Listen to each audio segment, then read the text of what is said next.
Okay, here we go, recording. Okay, you're all set now. What I'm going to be talking today is, of course, China. China, again, is very much our area of interest because I've told you time and again, there is no counter narrative that we can look forward to, which at a global level seems to, perk us up and say, well, there is something that is out there that is good news for the whole world. Of course, it's not good news for a lot of people who don't like China or who want to compete with it, and who has also the possibility of losing their status of being the leaders at the moment. So China is the one that is sort of coming up and delivering the goods, and the whole of the establishment or the established powers that be, which of course is the West, has in fact to deal with the rising power. They don't know really how, and that's quite interesting because there's no Western BRI or whatever, that's Belt and Road Initiative, or any of the other projects that China is engaged in. And I'll talk a little bit about Africa as to how the USA itself has lost its ground quite a bit in the years, since China has started to sort of make its way in the world sort of scene. So what I'm saying is going to make us basically a little bit more, if you like, aware of of Africa, what it's doing, of China, what it's doing in Africa. So now, why in Africa? Because if you look at Africa, it has been under colonial sort of influence for centuries, and to this day, even it hasn't really developed that much. Now, this because that disturbs everybody. Okay, so what we are talking about is again having to. I lost my thread of thought there. Cancel build, mute all current, yeah, mute all. Okay. So what we have is in China a power that is taking advantage of the new situation in Africa. And what is the new situation? It's not a colony anymore. Neither of the French or of Belgium or of UK or of German. I think they had a sort of an area as well, or Italy. So all these powers are not there anymore as colonialists. So China is finding Africa to be having two very important things from its perspective. And what are they? The first one is the people, because the Chinese philosophy is always based on that they want to do some good to the people, and that's why they have lifted, millions and millions of them out of poverty, something like 700 to 800 million out of poverty. And it's only last week that Xi Jinping celebrated that during his tenure, he's been, I think for the last 7 years, they've lifted 100 million people out of poverty, and they are showing a lot of results. The other thing, apart from the people that they're interested in Africa, is the resources that Africa has. Africa, as you know, it's an incredible country. I've been there. I've done a project there myself. That was in Zambia, marvelous sort of country. I can't find words to say how beautiful that whole place is. And I had occasion to go down to the Victoria Falls and to the Kariba Dam. So, and a petrified forests around there. So wonderful, wonderful country, continent Africa, except that it, is still very poor. So China is looking to Africa to say, okay, fine, we can better hit a lot of the people there and bring in infrastructure so that they can, in fact, also sort of develop. And then in exchange, we can get some resources out of Africa, which is a win-win situation. As I've said before, China always says, let's have a win-win situation because otherwise, things don't work. So that's the motivation, if you like, for China to get into Africa. And with this Belt and Road Initiative that I've talked about many times before, these are the sinews, if you like, that tie China to all the poorer countries in Asia and to Africa as well now. So here you can see a big plan that is in operation. And that is why I think the recent report, when Biden came into power, the fear was, how are we going to counteract this rise of China in some way or the other? And the report says there's no way, except it says if you demonize the leadership, then you can have some sort of success. I hope Biden doesn't follow that recommendation of the report, but you can see even the think tanks are at a loss to be able to deal with a half intelligent response to China, because war is out. Because if there is going to be war, there's going to be a lose-lose situation. So nobody wants to go that way. So here we have to see what the progress China is making. So let's look at and see what our talk is going to be about today. Oops, here we are. Um, okay, we'll talk about where China in Africa at the present moment is. And of course, there are grand plans as well for the future. And we look at some of the big projects that China is undertaking in Africa. And Africa, in that sense, we are talking about these countries that are put up over here. Sorry for the spelling there. Kenya, Ethiopia, Sudan, Guinea, Malawi, um, South Africa, Tanzania, and all the others, Djibouti, and there are others as well, like Egypt and so on. There are other projects. I'll show you a few of the little projects that are also underway so that we know how many countries are really involved. Then, of course, the constant sort of refrain we get to China's sort of attempts to do these things is that there is always this thing that it's a debt trap, as if to say that that means that it's doesn't do anybody any good. Well, of course, the debt trap is in some cases, if it's mismanaged, of course, it may not work out well, as we saw in that case of Colombo. Remember the port that was made that didn't manage to sort of get the traffic that was anticipated, and China took over to try and manage it. And so there are ways and means of dealing with debt. So this fear of debt that is the counter narrative to China's sort of attempts, I think is rather overplayed. Then we'll look at the ramifications politically. So let me go.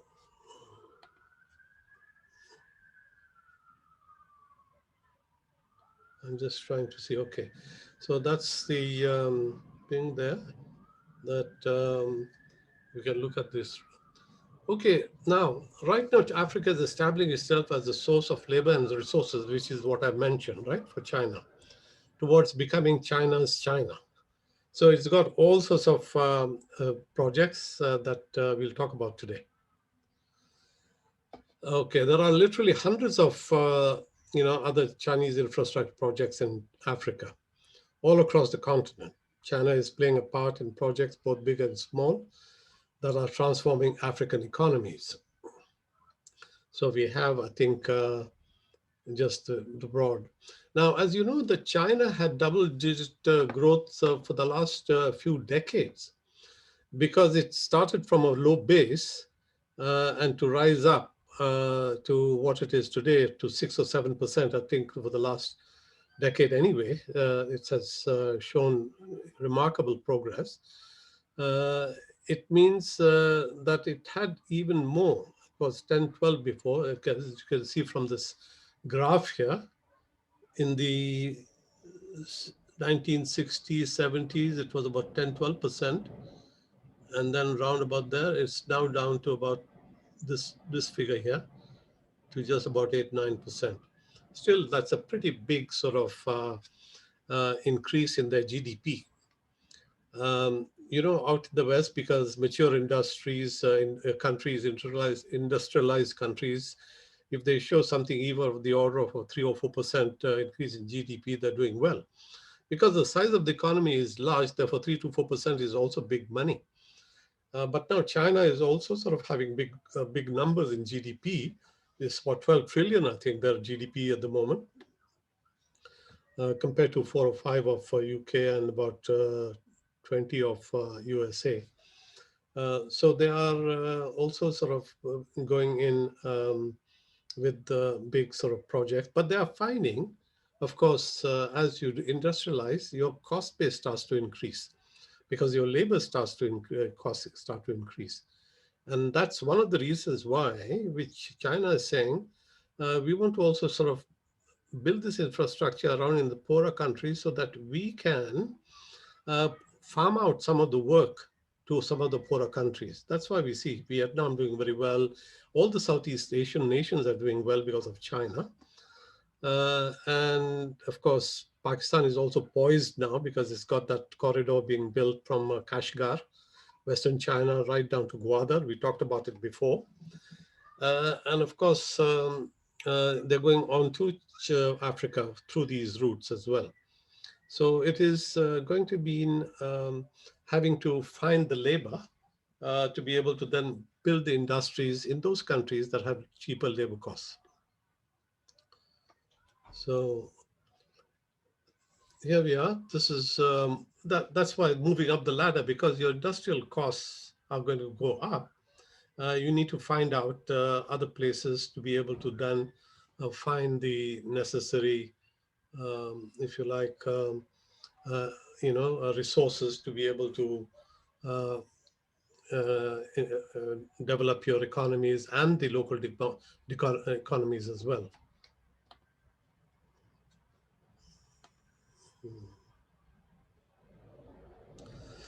Okay, now just looking at it a little bit to see where we have come from. Now, this green area, as you can see in the map, is the countries that were under the influence of the USA. This is a map of 1971, and you can see more than half of Africa was under the influence of USA, um, and and that siding with the USA had to do with this question of Taiwan. Because USA always thought that Taiwan is a separate country, but China says, no, no, this is part of our or bigger, or, this island is ours, is right next to us, and therefore should be considered as being part of our territory. But for political reasons, the USA says, no, no, we'll side with China. And therefore, they managed to get a vote to keep China out. But at the last moment, despite having the votes from all these African countries in the UN, the USA accepted the PRC, that's Public Republic of China, as being the real China and not Taiwan, because they thought previously that Taiwan is China, and ignoring all of the big China. So the 35 countries voted against the people of against China, as it were, and sided with USA. This is the lot. Um, we have, I think, in a few names over here, but you can see from the location, these are the countries here. In the 40 years since 1971, when the thing took place, the vote in the UN, um, the change has taken place. So now what we're finding is that a lot of these countries have come towards Africa. So Africa is no longer bows to the US, because a lot of countries have come towards China. Much of the continent is now economically and politically aligned with the world's fastest emerging superpower, which is China. So here we go. China gains the African countries to support from 71 to 2009. So here we are. These countries are now all sort of part of on the Chinese camp. Now, one of the things that is interesting is that the African countries have noted that if you support China, then there is something, tangible benefits you get. And these are the figures over here. Now, when you say that you're in the PRC's camp, which is China camp, you're basically saying, okay, we are not going to recognize Taiwan as a country, which is separate on its own, but we consider it to be part of China's mainland. And those who accept that particular thing, position, they get a lot of benefit, which is 1.8 more infrastructure projects coming their way. And those countries who side with USA and saying, yes, Taiwan is a country and on its own, they get 2.7 fewer infrastructure projects from China. So you can see there is a good benefit that China is offering to all the African countries to side with them. Um, isn't that blackmail? Yeah, can you have the questions till the end? Okay. Yeah. What we have here is some figures, old figures on investment. This is to 2015. But you can see China is very, very sort of much there, over 180 billion there in investment. India about 6, and there's France as well, 5.7, USA 5.3, Germany 4.6. So these are all small figures compared to China, which is over 180 billion rather. Now, in addition to all the activities, they have set up, China has set up a development fund of $60 billion, which is broken into several parts, can be channeled to projects aligned to the Chinese government Belt and Road Initiative. That's the BRI. So there is a big infrastructure project that China is very interested in sort of being able to bring it into Africa as well. In fact, I could say that while I was working in Zambia, um, China was already there. This I'm talking about the 80s, and they were building a railroad even at that time.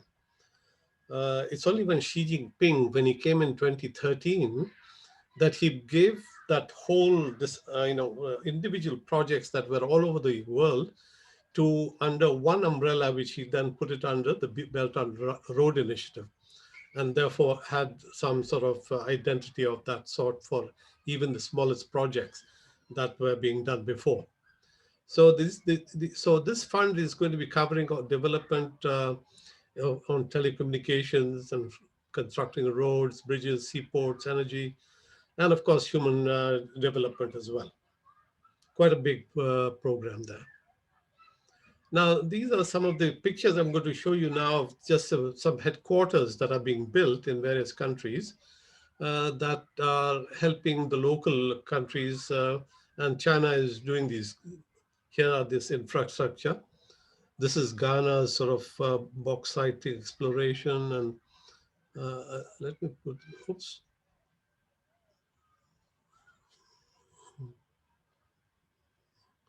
Yeah, I just lifted that. I can't see the top. There we are. Okay.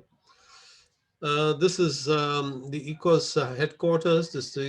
And then you've got the hydropower plant initiations there, and Ghana's bauxite exploration, and some other African Union headquarters.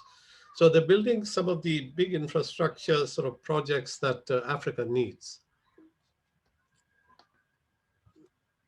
Hmm. Here, there are more here. This refinery here in Nigeria, and this special economic zone in the Congo. We'll talk more about this later on individually. I'm just showing you pictures for the moment so you get some idea. This is a big cement factory there and a big new city in Egypt. That's another sort of building in Zimbabwe. So, okay, if they're going to do all this work, how they're going to be repaid? We talked about the debt, and of course, along with the debt, we also have repayments that countries can go, because the poor countries, they don't have enough dollars or foreign exchange to pay back. They can pay back in the resources that they can dig out of the ground. And in exchange for the services that China brings in and the infrastructure China brings in. And also China, what it does is that it brings in machinery and electronics. So it brings in these types of exports and then also brings in factories to produce these. And these factories are built by the private enterprise of Chinese business. Now, the motivation, of course, as I said earlier on, is that they want to be able to sort of help the people as well and help themselves. And secondly, also have access to the resources. And the best way, of course, is to be able to sort of do the investment and, bring in the expertise and so on. And sooner or later, create a kind of attitude towards China as being a friendly country and being able to sort of, work with them. So Africa is more than just a massive market for its good. It's a home to vast natural resources. To gain soft power, which is uh, is right at the heart of the party's leadership. So, in fact, the Chinese leadership says, look, we need to be having a good, if you like, understanding between the two countries. And they can do that through the soft power as well. So it comes as no surprise to any of us that China has become the continent's greatest trading partner. We saw that 180 billion in 2015's figures. And it's actually surpassed the United States 10 years ago in 29 to 2009. China's main exports are machinery, electronics, and textiles. But like I said, it's not just a one-way relationship. China, imports crude oil, iron ore, cotton, and other natural resources. So, so the presence of USA has decreased, and more so when Donald Trump came in, because you remember Donald Trump used a very derogatory term to the African countries as being S sort of countries, which is, I think, deplorable. In fact, Hillary used the supporters of Clinton as being deplorables. You remember? That was quite a term. I would go a little bit further and say the supporters of Trump are deranged, not just deplorable. So where's the trade? So where's most of the trade happening? So most of the trade is happening in South Africa and Ethiopia. These are some of the richer countries. Nigeria is a very rich country. South Africa is a rich country in terms of African standards. And of course, d'Ivoire is a little bit less so, but coming up soon. So overall, China's trade volumes amounted to 170 billion in 2017. It was 180, I thought was or thereabouts. But it's intended to increase um, from just $10 billion in 2000 to 300 billion next year, which is in 2018. So in the next couple of years, anyway, when it says next year, I'm looking at this figure at 2017, but I think it's rising very rapidly. And it's way, way, way above most of the other countries' investment. So, of course, investment is not the only thing in terms of money coming in, which doesn't have to be, that when we talk about investment, investment means something that companies come in and take their own risk and make that investment. It's not a loan. Therefore, that investment is not an obligation on the part of the countries to pay back, but they have to pay back the loans. But there are plenty of loans that they are taking in with China, being able to provide those loans. Like here is the case of Zambia, total debt amounting to 8 billion. So we'll see figures like that as we go along. So here is the thing, but these are the things that they're doing a lot of work to get the mining sector going in Zambia. As I said earlier on, I was in Zambia. Zambia is so copper rich that whichever way you turn, it has copper, and copper is very, very sort of valuable resource and utilized the world over. And here it's a container sort of port that is being built as well, Uti. So lots of being put out there. We'll talk about the individual ones as we go down further. Now, Djibouti is also undergoing a fair amount of debt. Uh, Now, one of the things I think I might have mentioned to you is that, when we talk about debt, there was a journalist that asked, I think it was I think Albania, which was taking a lot of loan from China to build some highways. And the journalist said, look, aren't you're not able to afford these highways. How can you borrow? They said, look, we're going to take a risk. Without the highways, our trade doesn't increase. So we're going to have to sort of do something tangible like that to help the business grow. So that's why a lot of people borrow in order to be able to have more capacity in their countries to do the things that they want. So why have African countries keen to do business with China rather than other lenders? Yeah. Well, who are the other lenders? The other lenders are IMF, World Bank, and financial bodies like that. Now they have different standards. When you ask them for a loan, they want you to fulfill a lot of criteria, and a lot of poor countries can't fulfill that criteria. So China is a bit lax on that, especially when it comes to human rights and so on, which is the standard sort of thing that the World Bank and IMF are keen on. And the fewer, with China, fewer strings are attached. And so China says, look, what we want to do is to be able to accept the situation for the moment and increase the economic well-being of the country. And then we can ask for a political sort of changes, which is what it's also following in its own domestic policies. They said, look, we are doing well, but political freedoms will be extended as our economy starts to develop further. So here we have this World Bank and USA are the ones who really have human rights issues at the forefront. And that has held back, I think, a lot of change coming about in Africa. Because, Africa is a tribal society and there's a lot of, if you like, traditional way of living. So I don't think it's going to change overnight. And that's why its progress has been held back. And China says, look, fine, carry on with a little bit of tradition that you have, but we'll try and improve your economic well-being. So China's money coming in has fewer strings, if you like.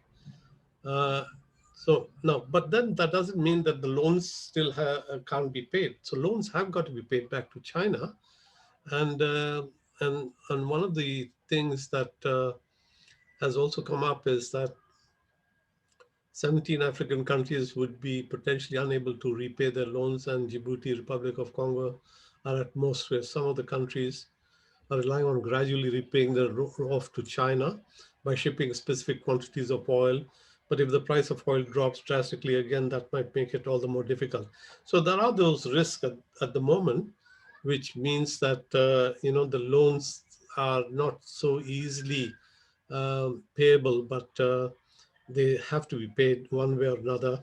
China, I think what it does is that when it sees that's a real problem, it reschedules the loans, as World Bank does and IMF does as well with the countries.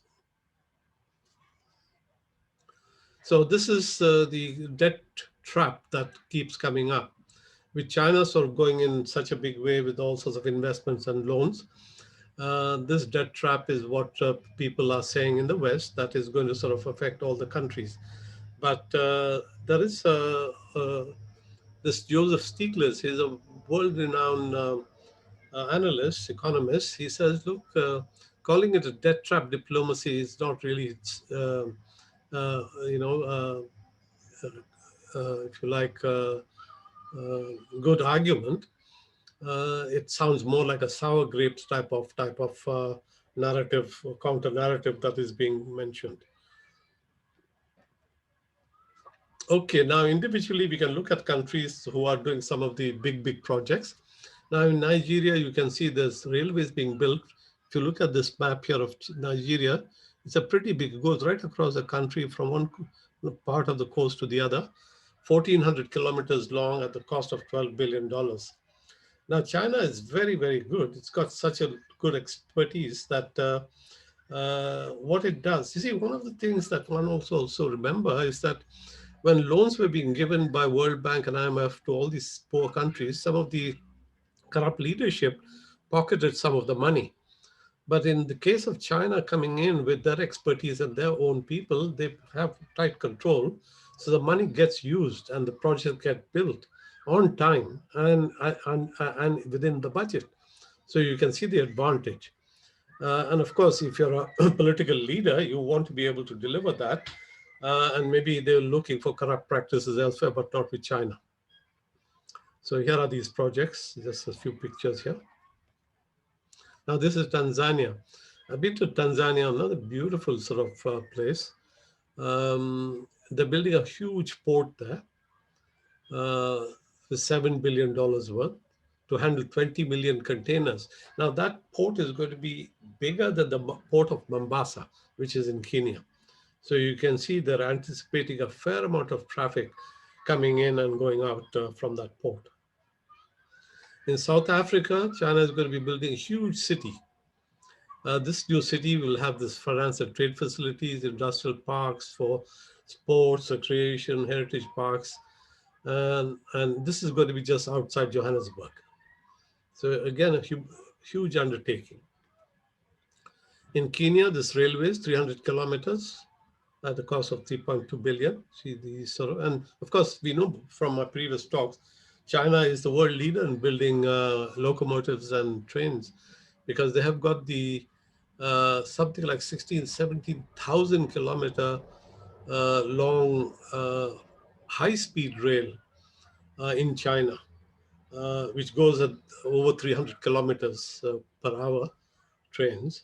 So they have a lot of expertise, and these are not high speed, but they're still, relatively good railways and 300-mile long. So that is going to do a lot of world of good to Kenya there. Now this is the project, another railway here. This is Kenya right up to Juba to South Sudan, 600 kilometers there. And of course, that's also underway. In Guinea, they're building a hydro dam with $560 million worth. And that is going to mean that they're going to be able to produce uh, power, clean power, because, Africa has humongous amount of natural resources. Therefore, it can produce the hydropower as well because the rivers and all that are there.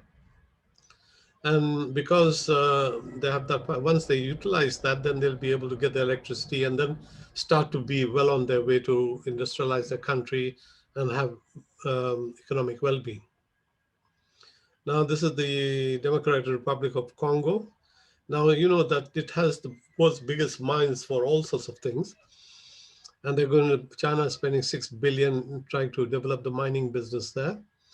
They're going to get 10.6 tons of copper uh, uh, out of that. And then China railways as well. China is building railways. Here are the ores here. So immense amount of activity there in Congo. Now that's just showing us, the China's portion of investment for railways is that much. Now this is Chad Sudan rail. You see, this is Chad here on the left and Sudan here, and you want to connect these two countries. Now, all these countries are so poor in infrastructure. You remember, in fact, I remember when I was in Zambia, I was driving from Lusaka to Victoria Falls, and on the way, I saw these people just walking for miles and miles on end because there was no bus service or anything of that sort. And even during the dusk, when it was starting to get evening, and I was saying, my God, they're going to be sort of facing these wild animals because it's all wild there. But yet they were quite happy just walking. It's immense capacity they have, and but with these sort of features or other infrastructure coming in, those countries are going to do enormously well for themselves. So this is going to be the 1,300-kilometer thing that the China is building. And in Mozambique, the hydro dam with 1,500 megawatts of electricity that can be. Here, there's the dam being put. I think it's probably, I'm not sure which river that is, could be the Zambezi, I suppose. But there are lots of rivers there. And then, of course, they'll have access to hydropower as well, and good clean water as well. In Malawi, they're putting this power station, although albeit it's a coal-fired, because they don't have any other power over there. 300 megawatts of thing at the cost of $667 million. They're building an airport as well for this amount of money, 285. So with all these infrastructure projects coming in, it brings in well-being for local people. They have jobs, they have the facilities, and they're able to ship their goods out. All sorts of goodies can come their way. In Sudan, this is the railways as well, 762 kilometers. And this is going from Port Sudan to Khartoum city. So that's again a huge $1.3 billion project. Now in Addis Ababa, it's building a 475 million light rail system. That's here. So quite a few. So a lot of these things are, of course, coming in with loans and so on for trains and dams and other projects. But the financing is not just from the government, it's from the private enterprise as well. So all these manufacturing things are being set up by private companies coming from USA, from China, and utilizing the low-skilled labor market that is there. Now, the total trade, if you like, in global terms, is about 3.9 trillion for China, and it's very close to what USA has. This is just to give an idea as to how big China is becoming. So the total amount of trade, yearly trade in USA to the rest of the world is 3.88 trillion. And in China's case, it's 3.9 trillion. So you can see it's already overtaken USA in terms of total global trade. Now, as far as trade with the USA and Africa is concerned, it was 48 billion, and China and Africa is 128 billion. So you can see it's really making big inroads. Now, Chinese loans to Africa, this 12 billion there, Chinese investment, that's private enterprise coming in. This is 215 type of figures.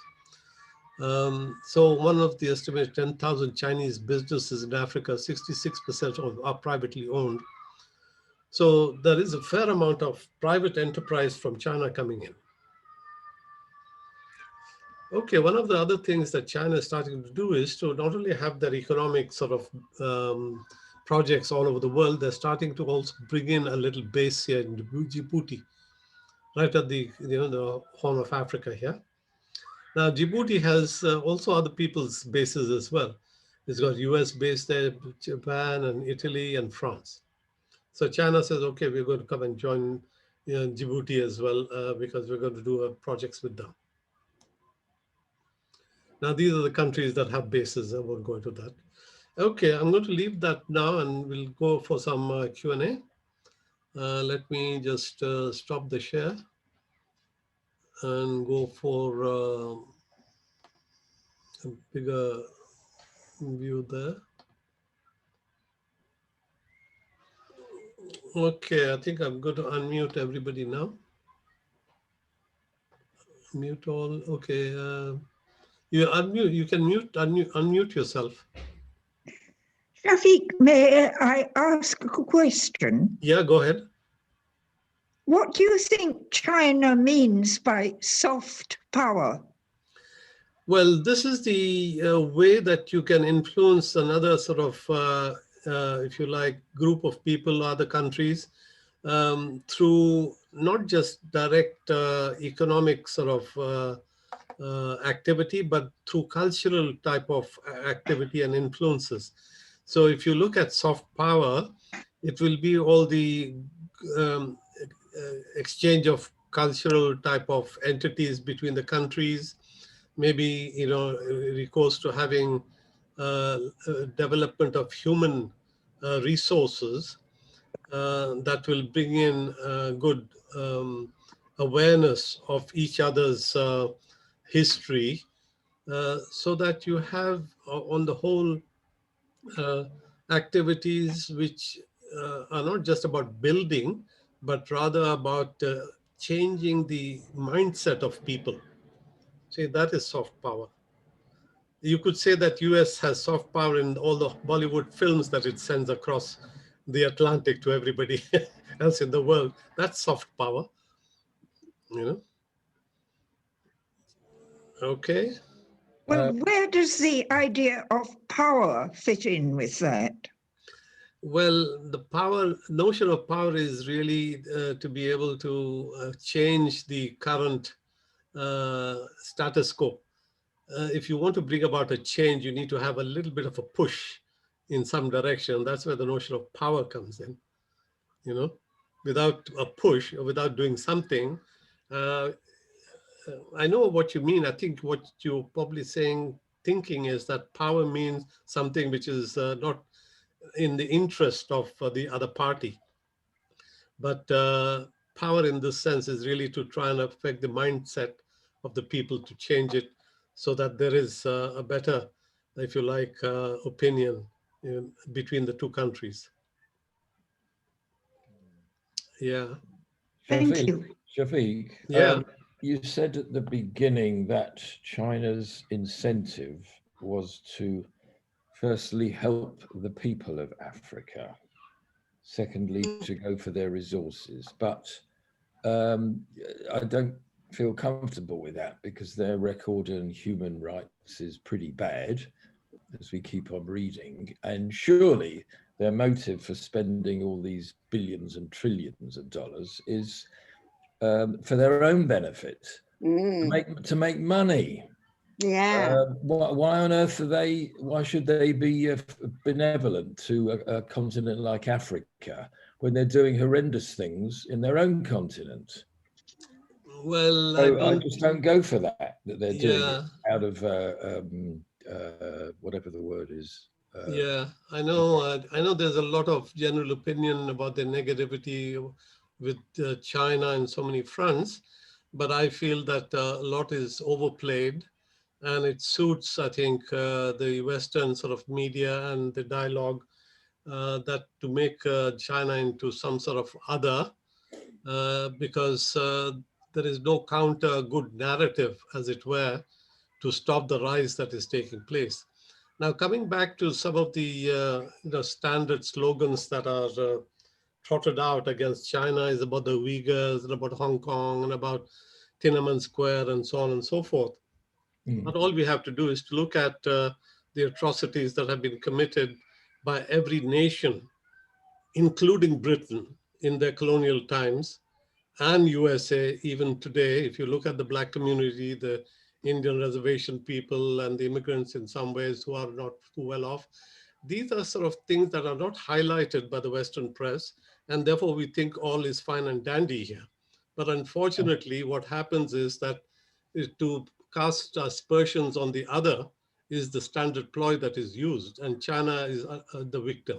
In fact, we are the victims of Western media at having to accept all this thing that is pushed out time and again. When, if you look at any of the sort of reporting that is done, I heard a report where the Chinese statement has been made regarding Uyghurs. And the Uyghurs saying, look, China's Western region is the poorest, and we have already shown that we can uplift 800 million people out of poverty, which they have shown. And we have ways and means of doing that. And what we are trying to do is to retrain the people and be able to sort of bring them up to economic well-being. And they're making, and also this fact that when I talked about last week about the water nationalism, they are thinking of building 1,000-kilometer tunnel from the plateau of Tibet to bring water to the desert in the Uyghur territory. So if they're going to be undertaking massive projects here, one is not talking about really, getting rid of a people, but rather of trying to improve them. Okay, they are doing certain things like, for instance, training camps and all that are being blown out of proportion by the reporting here. But they're saying, look, unless you have trained people, how are we going to bring in the factories to produce? So I accept that project objective and accept that we are victims of the Western press that seems to be continually reporting on that and changing our opinion about China. Can I, Yeah, Sophie, go ahead. yeah, Western press, it's a democracy. We are allowed to report what we write. But in China, they don't have a democracy as such, do they? And also building all these things in Africa, it's a way of colonizing those countries, isn't it? At the end of the day, you know, China will be ruling them basically. I mean, British were colonists, but you know, they taught us language. We had schools, we had British teachers. I mean, it wasn't that bad, I think, having grown up in a under a British colony. I mean, we had British teachers, we had British council to help us, you know, so yeah, they took some things out, but they also gave some back. I mean, even in India, they are now saying that we got the language, we got the railway. So, I mean, I don't know whether we can trust China to do all that. You know, I don't know. I Yeah, don't think well, so. this is what I think we are all suffering from. We are victims of the Western media in so many ways, because although we say it's a free press, if you look at even the BBC, I have the highest regard for BBC in terms of them producing documentaries and all sorts of good things like that. But when it comes to reporting on political sort of issues, the Foreign Office pays some part of the budget of the BBC, so they can't very well be too open about it. So I would sort of take with a pinch of salt anything that you read on the Western media and accept it fully. What you can, of course, do is to also sort of establish your own sources of credible sources, because the internet gives you access to that. And I follow that principle. I follow certain types of journalists who have credibility, and listen to what they say rather than anything that is put out by the press as the headlines, because that's only a 5 or 10-second type of word to that. They have their own agendas. And don't forget that Western media is not as free as you think it is, because it has to do, look at Murdoch, how he has influenced, you know, all sorts of Mm. things that have happened to, you know, a society. So I wouldn't sort of put too much credence into believing everything that you say. Just take with a bit of salt, with a bit of salt, with a pinch of salt, as the expression goes, and decide for yourself what makes sense and what doesn't. Well, I still Yeah, think. but Malila. Yeah. Sorry, you, Aman, do you want to go ahead? Well, So who was that? Sorry. Oh, Aman. Right. Okay. well, I just. Shall I? Okay.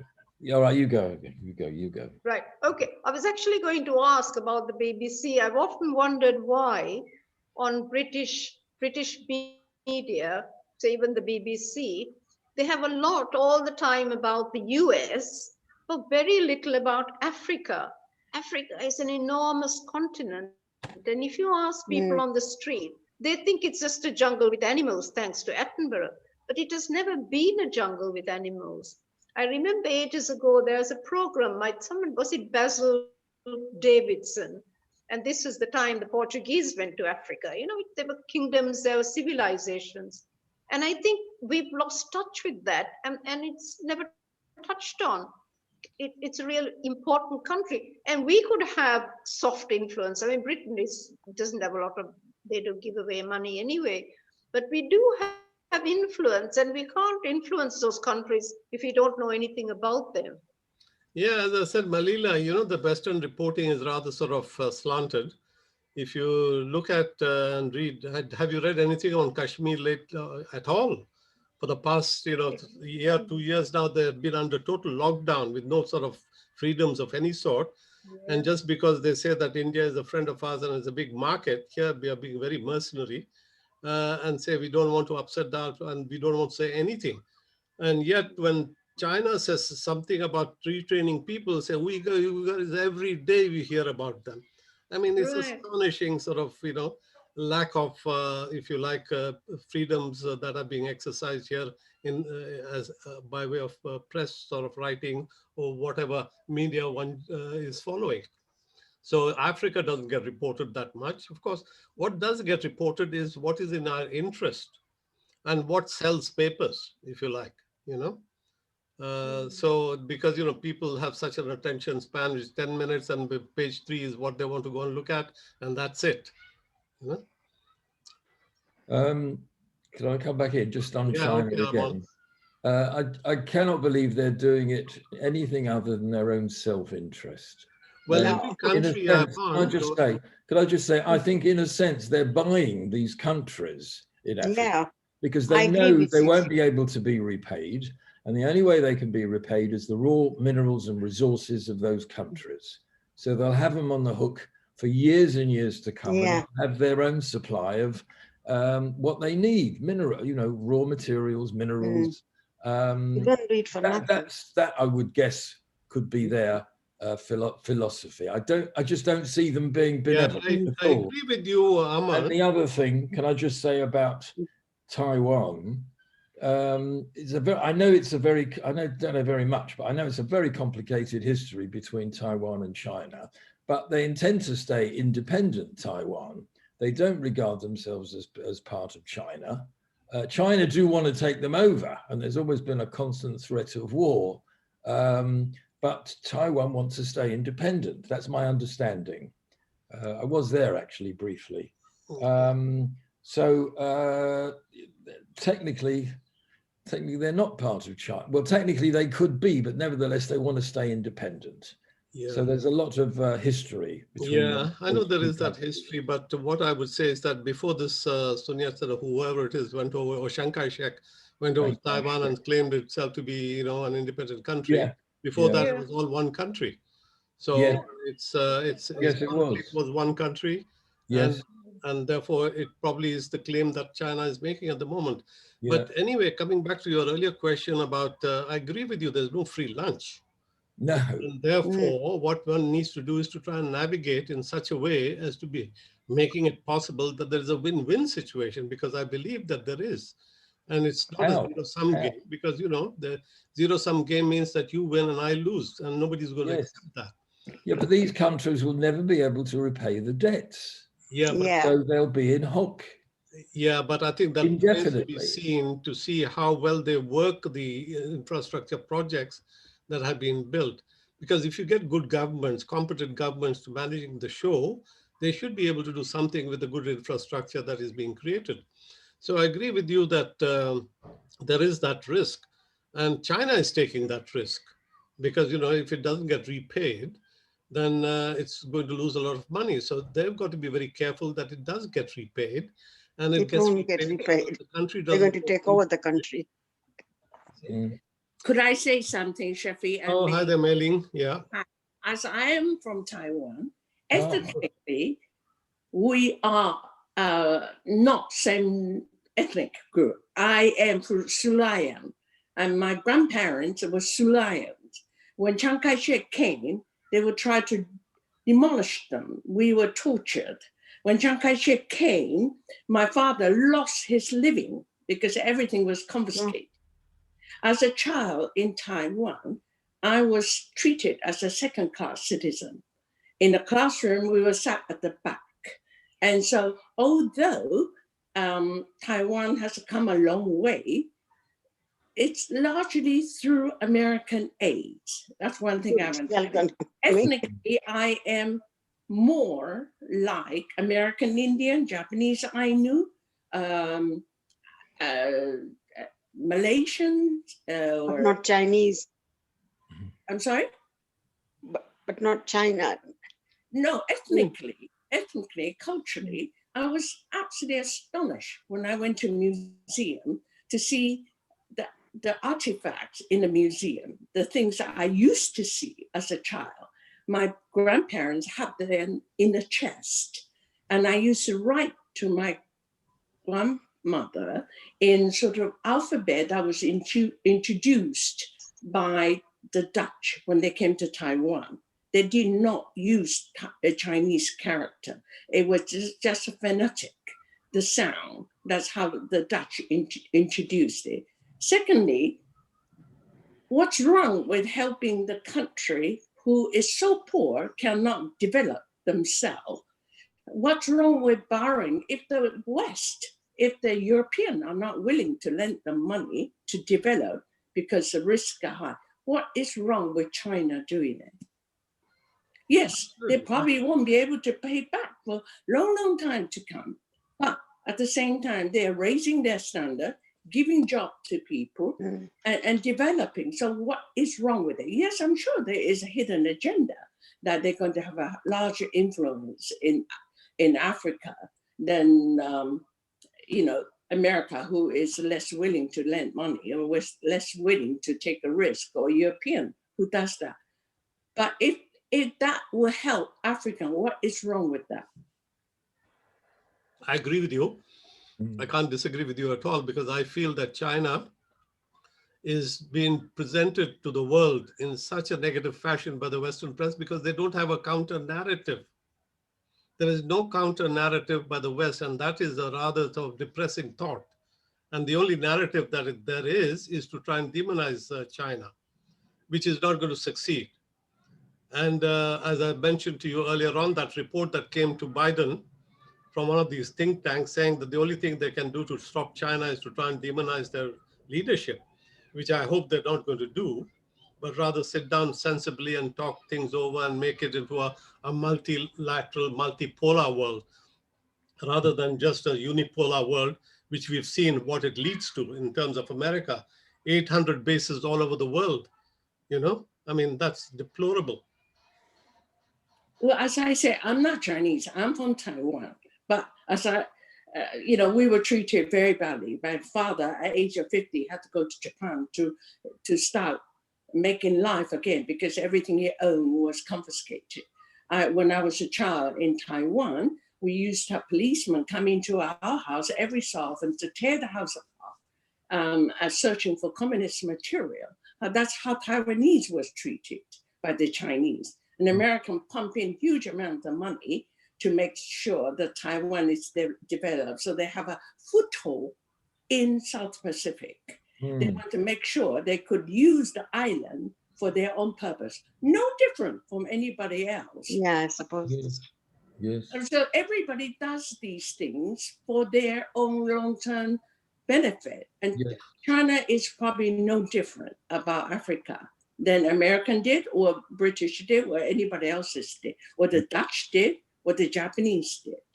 I mean, you know, China until that point had never claimed Taiwan is their country. Until late last century, they recognized Taiwan ethnically is not Chinese. As I say, I'm Sulayan, we are darker, we are shorter, we are more like the Malay, like American Indian, like Japanese Ainu, like Latin American Indians.